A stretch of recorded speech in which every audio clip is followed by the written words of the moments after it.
Thanks very much. So my name is Eamonn Costello. I'm from a company called Medical eGuides. So there's a little bit of background. So we've been developing apps and connected health solutions for hospitals for the last 3 years. So actually the first one started with Galway University Hospital.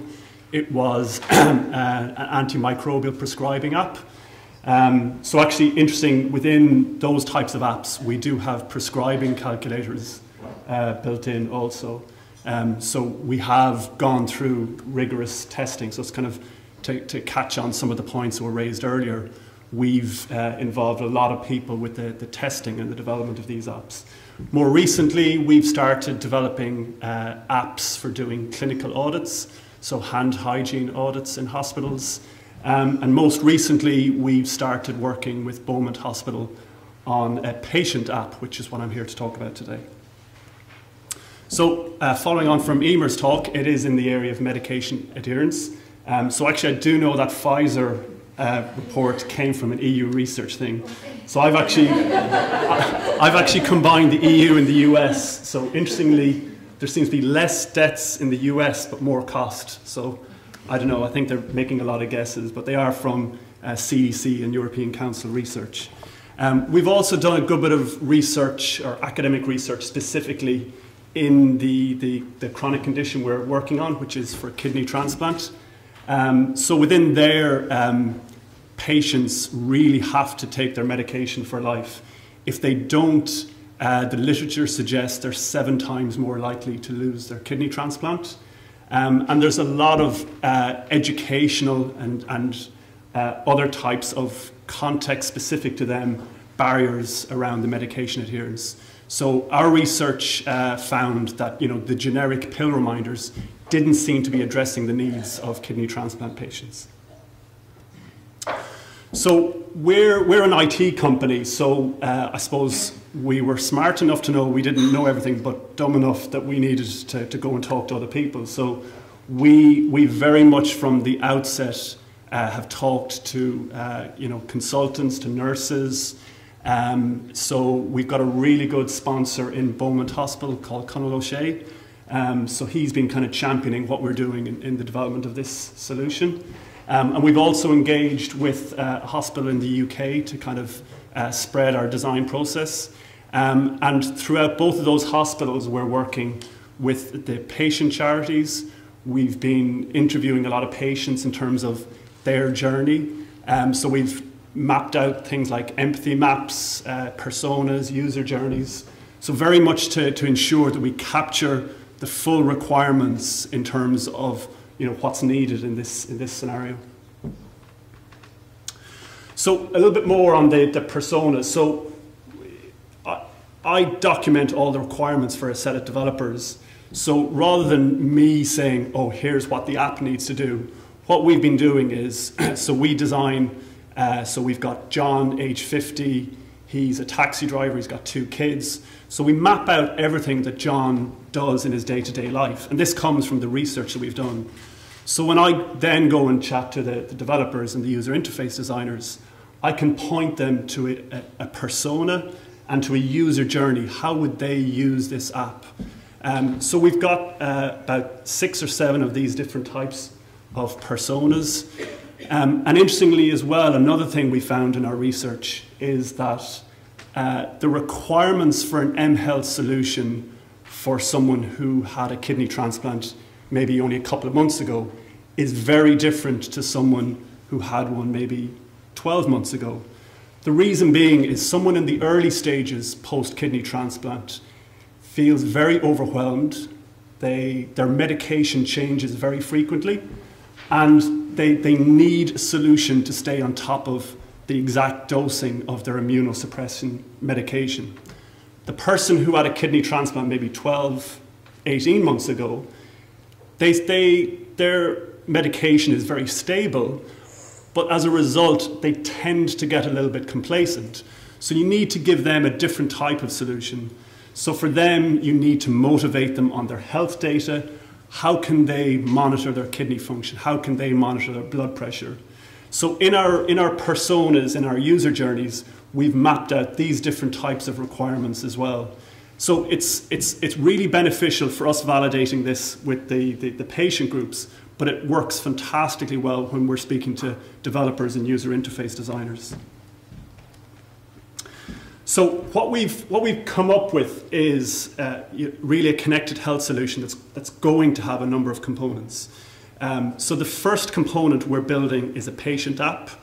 We are also going to have analytics component, and very much along what Jeremy was talking about. We're all doing a lot of research in terms of the consent and how all that data is handled. And we're also going to have a clinical portal. But the main part I'm talking about is the patient app, because without the patient app and engaging and motivating the patient, we don't have a solution. So we started the design process last October. We actually only started building it in the April timeframe, and we will be starting our first patient trials in about 2 weeks in Beaumont Hospital. So it's very much at the outset going to be a connected health solution. So we won't have the clinical portal day one, but we already have open APIs that will be able to integrate with kidney electronic health records. And I was chatting to Vincent Jordan today about doing that down the road here in Ireland. But it'll also integrate with hospital booking systems. So we've got a range of different APIs that we can connect with all the various hospital systems. So I'm not going to claim any credit for understanding this, but we did have the good sense to come down to Galway and talk to Jane, Jerry and Eamonn in this area. So we're very much aware, having talked to them, that we need to build in behavioural change techniques. So some of it we were going to build in by accident, whereas we're now going about it in a slightly more systematic fashion. So for goals and planning, so the onboarding of the app, we'll ask them, what kind of outcome goals they'll have. So they might want to go for 100% medication adherence. But we're also then going to prompt them, how do they put in place actions and behavioural goals to get there? So it's fine to say, yeah, I'm going to be 100% adherent to my medication, but I need to do more than that. Interestingly, I know Jerry has some interesting research in this area as well. We are also looking at how different personality types can affect or can be a predictor to non-adherence to medication. We're also looking at how we can adapt the solution based on different learning styles, things like that. So we're kind of, we're early enough in this process, but we're going to start getting the feedback quite soon. What we're really putting a lot of work into right now is what are the measures we need to put in place.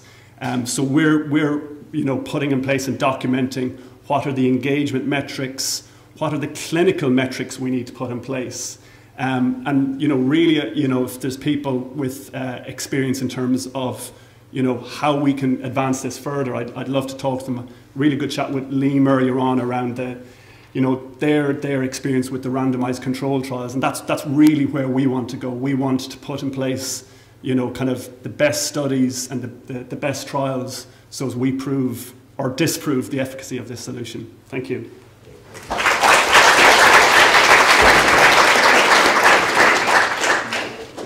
We do have time just for a question. Actually, you finished a minute or two early, so if anybody has a question, you can stay back.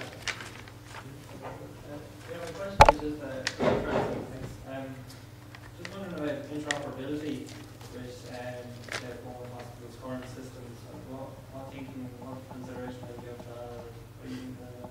So we actually had some people give us some advice in this area. So we've come up with our own naming convention. Actually, for some of it, we've followed a UK convention where they've got an open API. But the advice we were given is just develop a REST API, and then you can build an adapter to whatever the API or whatever interface gets exposed on the other side. So we haven't spent too much time agonizing over what the interface should be, as long as it's open and it's documented. That was more important. That was the feedback we were given. I suppose just in the primary care side of things, like with GP, like handling Socrates and stuff like that, like that's children, you'd be looking into that in the future. Yeah, I mean, the HealthLink I need to do a bit more work on, but interestingly, the HealthLink website, it's password protected, whereas you go onto NHS websites and the interfaces are fully there. So I think that's something culturally that needs to change here. There's better documented interfaces in the UK than there is here. Are you focusing on transplant for a particular reason? It was we were approached by Beaumont, and we did a pitch to Beaumont in this area. But we're already researching doing this for an oncology trial. Much bigger population. Yeah. Okay, thanks very much, Eamonn.